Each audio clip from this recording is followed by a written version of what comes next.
I'm talking about here.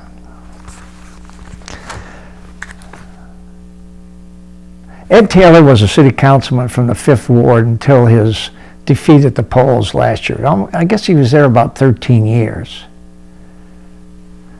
Now, as part of the job of an official with the city of Flint, you're supposed to file or fill out an application indicating whether or not you're employed, who you're employed by, and other business information. Here's what the ordinance reads.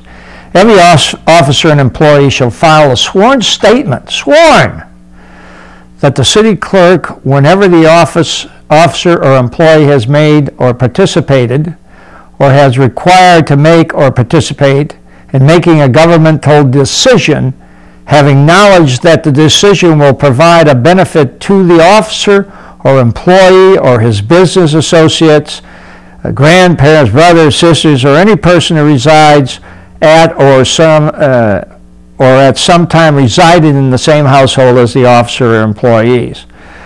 And then the effect of this is, if you're employed by somebody that can have that kind of an impact where you can benefit from it, you must disclose it.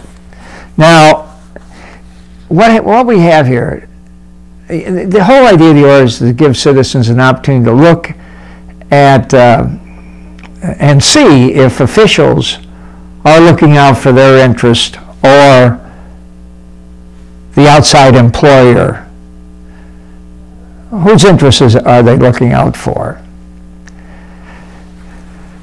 Now, in Taylor's disclosure, he does not disclose that he is employed by AA Capital Partners Incorporated. Now, that becomes important as we go through this.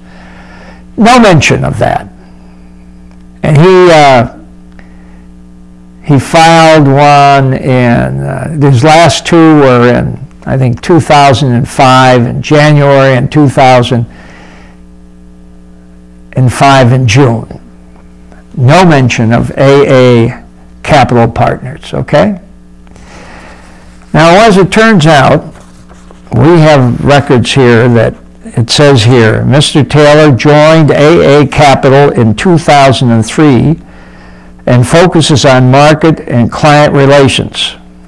That says previously Mr. Taylor held various municipal and educational positions in California and Michigan.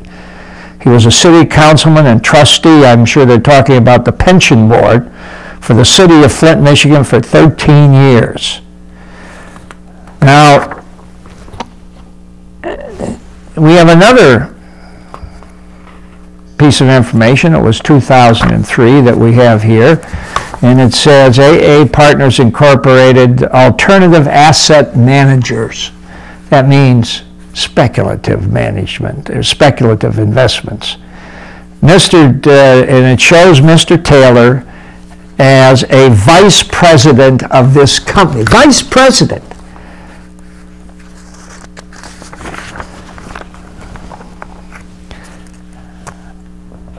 And then then I have some minutes from a City of Flint Employees Pension Fund meeting. And Ted Taylor was named by the City Council to be the representative of the council on this pension board. The pension board decides where investment shall be made with the city employees' pension money that's paid into the pension fund.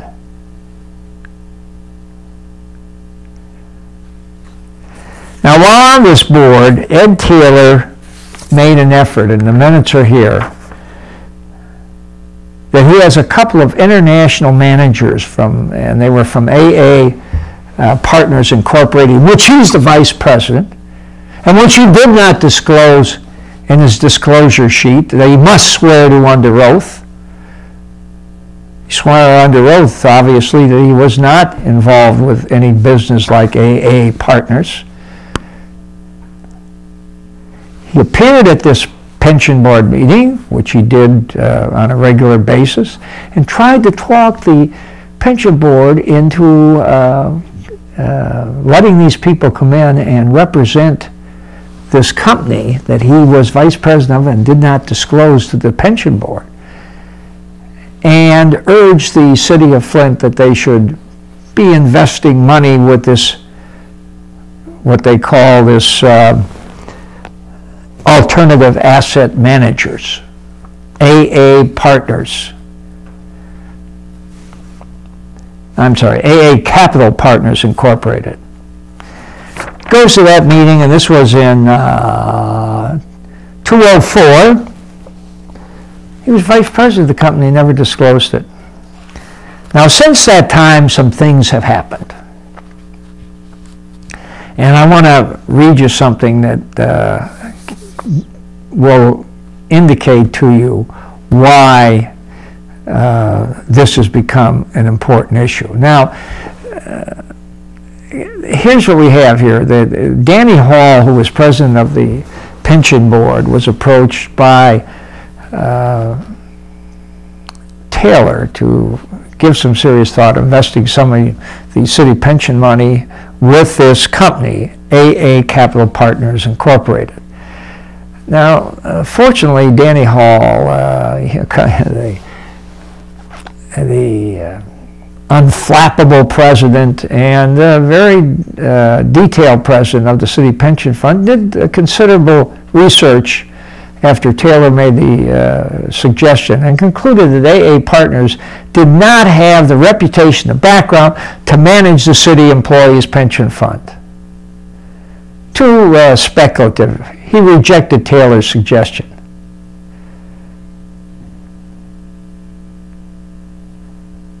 Now, since that time, it would seem to me that, as it turned out, Danny Hall's